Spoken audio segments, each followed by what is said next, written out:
हे guys, welcome to my new vlog. तर आज आपण आलो आहोत शनी शिंगणापूर इथे। हे अहमदनगर जिल्ह्यातील एक प्रसिद्ध तीर्थक्षेत्र आहे। हे शिर्डीपासून सुमारे 30 किलोमीटर अंतरावर आहे। शिर्डीपासून तुम्ही पर पर्सन 200 रुपयामध्ये शनी शिंगणापूरला येऊ शकता। हे एक जागृत देवस्थान म्हणून ओळखले जाते, जिथे शनिदेव न्याय आणि कर्माचे प्रतीक मानले जातात।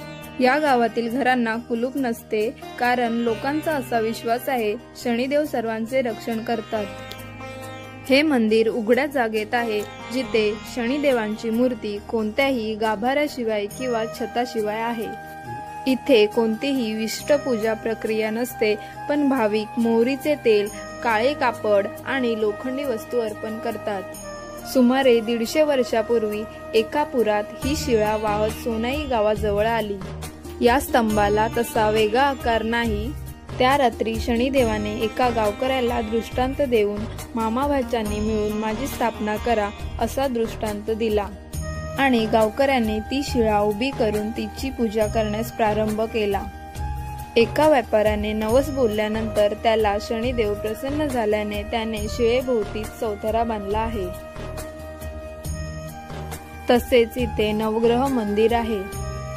सूर्य, चंद्र, मंगळ, बुध, गुरु, शुक्र, शनी, राहू आणि केतू। शिंगणापूर गावात शनिदेवाच्या कृपेमुळे आजपर्यंत चोरी झाली नाही, कारण चोरी करणारा व्यक्ती गावाची हद्द ओलांडू शकला नाही अशी श्रद्धा आहे। शनिवारच्या दिवशी आणि अमावस्येला इथे भाविकांची मोठी गर्दी असते। हे केवळ एक मंदिर नाही, तर विश्वास आणि भक्तीचा अद्भुत संगम आहे। शनी शिंगणापूरला एकदा भेट दिली की या जागेतील अद्वितीय स्वरूप मनात कायमचे कोरले जाते। अशा प्रकारे आपला हा ब्लॉग इथे संपतो आहे। ह्या व्हिडिओला लाईक करा, शेअर करा, सबस्क्राईब करायला विसरू नका। पुन्हा भेटूया नेक्स्ट ब्लॉग मध्ये।